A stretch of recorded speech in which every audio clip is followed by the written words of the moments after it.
Hello, welcome to The Honest Wargamer. I'm your host, Rob. And as you'll have seen from the title of this video, which I think I'm going to make something along the lines of, why is Games Workshop trying to destroy independent events? Pretty inflammatory. Over something that ultimately is not overly a major big deal when it comes to playing games of Age of Sigmar or living in the community of Age of Sigmar, but it does have some effect, right? And I think it's big enough to talk about because it's part of an ongoing relationship between Games Workshop and the community, which is us, me as a player, as a tournament organizer, and you as a player, tournament organizer, or whatever the hell you are, right? So what am I referencing? Okay, let's talk about this, shall we? What's happened is in the most recent, or yesterday, Sunday, I'm recording this on Monday, Games Workshop put out this little statement. They said, and finally, for all you Age of Sigmar players waiting patiently for the new Battle Scroll, it's coming. It'll arrive soon after Adepticon. Adepticon is an event that happens in the United States where it's just a wargaming convention. It's one of the largest in the world, I'm pretty certain. And at that event, which is pretty big, it's organized by a fantastic individual at the Age of Sigmar side, at least, Nick True. Shout out to Nick. And that big event, normally you wouldn't want to impact people being able to play at it. But at that event, which is kind of like in a partnership with Games Workshop, they normally do big reveals and big releases. So that's what Adepticon is. If you weren't sure what Adepticon was, they have Age of Sigmar events and all sorts of other events as well, if you ever want to go. This year it's in Milwaukee, and I will be there this year. Okay. What's a Battle Scroll? That's another good point as well. Battle Scroll is Games Workshop's commitment. I'm going to do this. I apologize. Quotation marks. Its commitment to the balance updates that it shares with its community for its game system. Obviously, they release new books all the time, but as Age of Sigmar 4 launch happened last summer, what happens is there's normally a year between kind of seasons. These are called GHBs or General's Handbooks. At one point, they were every 6 months. Now we're back to every year. Maybe we'll go back to every 6 months, we don't know. And that's going to be the crux of the issue when I get to it. But they've also committed, that every 3 months, they will do a balance update. And they'll do this balance update in the form of something called a Battle Scroll. Now, the Battle Scrolls, we've had 2 so far, and they were pretty much on time. Have had pretty significant changes on how armies have played and how successful they've been at events. Now, I'm immediately going to put a point out about this, is that I think Battle Scrolls and generally the perception of Age of Sigmar is incredibly important to the non-competitive side of wargaming. Now, obviously, people who attend events, and I run events, I would say that your normal event attendee is not necessarily someone who would describe themselves as a quote-unquote competitive gamer. We could talk about this forever, right? Narrative gamers, competitive gamers, I think that's all really silly and put together. People go to events with their own motivations. They're like, I want to build a display board and go take it to an event. I want to paint the nicest army. I want to have the most thematic army. I want to win all the games. Like there's a bunch of, some people want to, this is crazy. Some people want to have the most thematic army and also win all the games.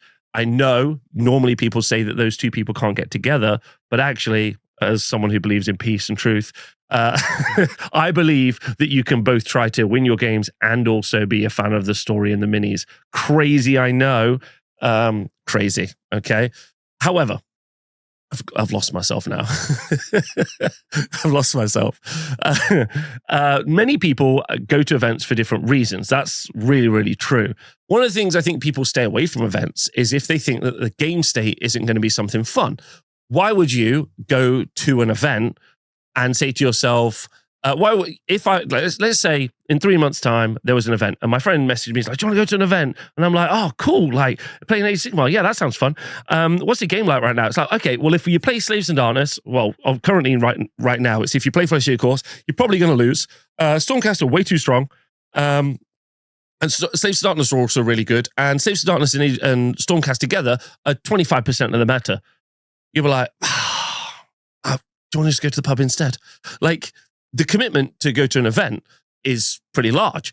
And so I don't think necessarily people who go to events are all like quote unquote competitive players, right? I also think people who go to the local gaming club or play in your local gaming store just meet up at the weekend. Hey, do you guys want to get together and play? So I do, but Pete, he's got Slaves to Darkness. And like, I mean, it kind of is a foregone conclusion. So it feels a little bit silly for us to get together and play the game if it feels like a foregone conclusion.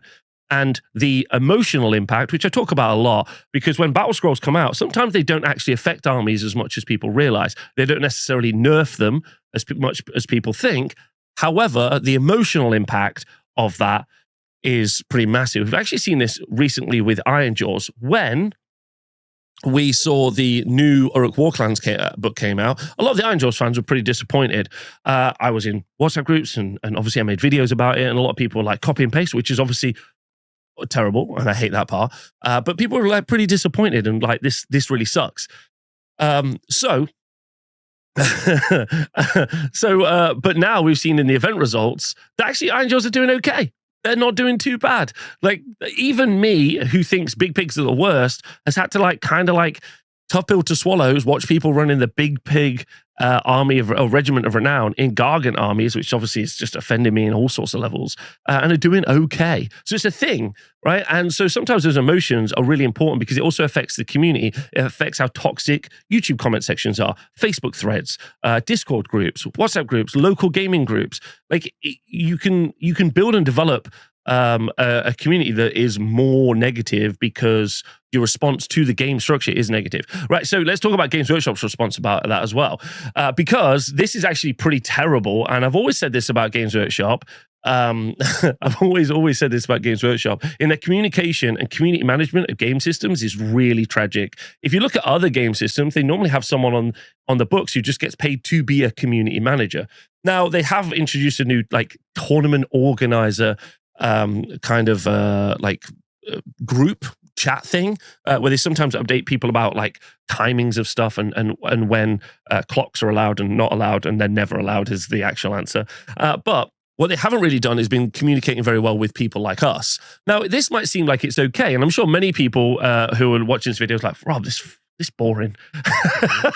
There are much bigger things out in the world. There are much bigger things in the world. But this communication is actually super negative for a bunch of different reasons. First reason is it negatively impacts tournament organizers because they don't know when they can do list deadlines. When can I put the list deadline in the schedule?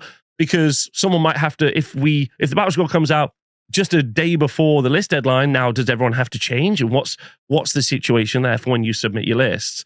That's massively negative. It's also negative for people who are attending an event just after, the battle scroll came out, but you missed the list deadline. So you go to an event and you have to play like 3 Flesh at Your Courts armies. And you're like, well, these have been nerfed now. And now I'm playing something which we objectively know is too strong. We know it because of the stats, which we do here on Known as Wargamer. And we also know it because Games Workshop have specifically like nerfed them now. So what is the issue? The issue is communication, I would say. I would say this is super weak. The timing of it is a great point, but the communication of when and where is really poor. Now, a lot of people are going to push back and say, hey, Rob, the reason that they do it this way is because they don't want to affect their sales. I would actually argue that most people don't buy and sales generally go down when they don't know what's going to happen in the new battle scroll. A lot of people say to themselves, I'm not sure what's going to happen, so I'm going to hold off. Like, do I want to commit to buying some more Morbeg Knights now? No, probably they're going to get nerfed. So I won't buy any. But also, I don't know what else is going to get nerfed. Is all of Flesh at Your Courts going to get nerfed to the point where it's unplayable as it was before the last battle scroll? Or like, is only a little bit going to be affected? Like, you don't know. And so it really throws a lot of people's buying choices out the window. So I think, and let me know in the comments below who you are and what you, well, not who you are. Just tell me what you think about if it affects your buying purchases. I also think it slows down a lot of, like I said, casual people at local clubs, all those people in little gaming communities, because they're like, I don't know what the battle score is going to be. I kind of want to wait to see. I want to wait to see what's out or what's going to happen or how it's going to change. In one specific case, which is the Age of Sigmar World Team Championships, which you'll have seen me covered several times in the past, it massively affects them. One of the things about the Age of Sigmar World Team Championships is the organization committee have always been really fantastic. So shout out to Tom and Gareth and Madigan and a bunch of other people who are really good at organizing these things. In fact, the date for the World Team Championships this year was moved so it wouldn't coincide with something like the General's Handbook. Like I said, General's Handbook happens once a year.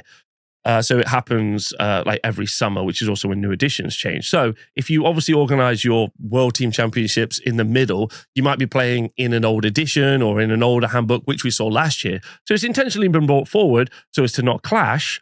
And also because Games Workshop have said we're going to put a balance update every 3 months, it's also happened. It's also after when one of those 3-month periods would be.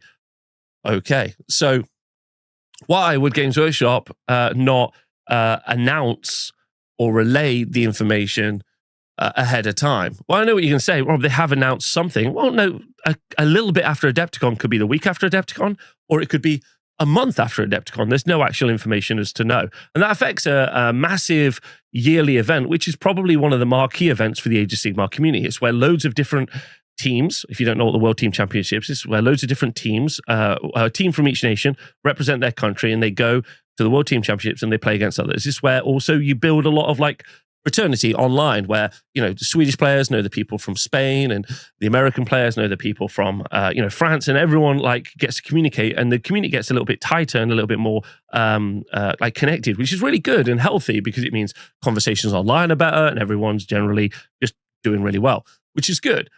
So it's a good event, and it's a great opportunity for communities to come together. But now those communities are divided because some of them are like, let's keep the old battle scroll because we've been practicing that. Loads of people have been like, I'm using the new battle scroll. We've been practicing waiting for the new battle scroll to come out because obviously we knew it was coming out because Games Workshop communicated about it. Okay, so one last thing I want to talk about is the communication from Games Workshop. I know I've already touched on it, but there's nothing, in my opinion, that stops them having good community management and saying, hey, by the way, guys, we're going to be releasing the battle scroll on this exact date. It's just a PDF we have to put out. That's all it is. We're going to put it out on this exact date. Okay, there is nothing. It is not a software update that requires management. It is a PDF piece of paper that you just upload. There's absolutely nothing that say it can't be this date. There's also absolutely nothing that's saying, hey, by the way, it's coming out on this day, and we've made a change to Morbeg Knights. We've made a change to Chosen. It's really simple. It's like a 2-minute job at max, and there are no negatives. And anyone there are no negatives for the community, for the Games Workshop. In that situation, they would actually be improving their relationship with the community instead of turning it down. Now, as to the title of the video, Games Workshop have their own World Championships. Okay, they do this thing in Atlanta where it's a golden ticket, or the golden lodestone as I call it, where they just make local communities pay for someone to travel to America, which obviously is increasingly more of an issue. So one of the issues here is that there's a really good argument that this is intentional. The intention is to shut down or neuter or underdevelop some independent events, so that Games Workshop can just own that community in that scene, which I think is something we all should be really conscious of. Sure, they made the game, but doesn't mean you can't use 3D sculpts or kit bash something or whatever it might be. As I've said, I personally believe that playing the game system should be an independent affair. I think Games Workshop's involvement in it is a negative, not a positive. I really do think that. I think obviously making their rule set so people can play it, I think is really good. But ultimately, I think when they get involved, and eventually will start being very much, we've already seen this with the ITC. With the ITC, they've been like, if you're an affiliated TO, then your players will get more points in our ITC ranking system. Which feels a bit like cronyism to me and feels a little bit disappointing. And also Games Workshop, like especially those departments, are pretty petty. I think that it's very likely that this was intentional to really make a mess of an event like that, and also events like that in the future. Lastly, also, Games Workshop have also never really stuck to their schedule on these things as well, which feels rude to us as a community. Anyway, that's everything I got to say about this single sentence. It feels like a nothing burger, and also feels like a lot at the same time. It's just a little bit more of the same, because Games Workshop, one time, they just didn't upload a battle scroll for like 6 months. Like, could you imagine the 3-month period for people? Like, it would be like changing the rules to football or anything else. I think a lot of people are going to be like, well, why can't you just play with anything? And I'm like, because people want to play the actual game. You don't do this in any online game. They have balance updates, they have patch updates, they have community management. There's like so much that happens in those communities.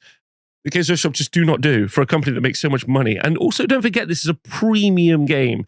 This does not make the money that, name a AAA game that you can come up with. Games Workshop does not make the money of a AAA game. It makes significantly more from a AAA game. Each one of their codexes is close to, or battle tomes, is close to that price, at least. The base game is like £50 for the rules, right? Or the book. Your miniatures are well into the hundreds of pounds. This is a significantly more expensive hobby than a AAA game, right? So hopefully we'll see some improvement from them with community management in the future, but maybe we won't. Maybe we won't. Let me know what you think in the comments. Thanks for watching. See you soon. Bye.